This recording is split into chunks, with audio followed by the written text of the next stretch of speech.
ఈ రోజు నా జీవితంలో చాలా సంతోషకరమైన రోజు మనందరికి కూడా. జూలై నెలలోనే నిండిన శ్రీశైలం ప్రాజెక్టును చూస్తే గుండె నిండుగా ఉంది, ఆనందంగా ఉంది, ఆహ్లాదకరంగా ఉంది. నీటి విలువ తెలిసిన వాడిని, అందుకే జలహారతి ఇచ్చి స్వయంగా భవిష్యత్తులో కూడా నీటి కొరత లేకుండా ఉండాలని ఈరోజు నేను జలహారతి ఇచ్చాను. వచ్చిన వెంటనే మీరు చూస్తే చాలా సందర్భాలుగా చూశాను, కానీ జూలై నెలలో నిండుగా శ్రీశైలం ఉండడం ఒక శుభ పరిణామం. ఇంకా మన దగ్గర వర్షాలు పడలేదు, కొంచెం తక్కువగానే ఉన్నాయి.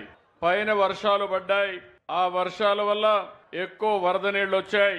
దీనివల్ల మనకందరికీ నీళ్లు వచ్చి శ్రీశైలం ఫుల్ అయింది. రాయలసీమ జలాశయాలు లేకపోతే మొత్తం కూడా కృష్ణా పరివారక ప్రాంతం కళకళలాడే పరిస్థితి వచ్చింది. ఇది కృష్ణమ్మ తల్లికి మరొక్కసారి మనమందరం ప్రార్థనలు చేద్దాం, ధన్యవాదాలు తెలియజేద్దాం.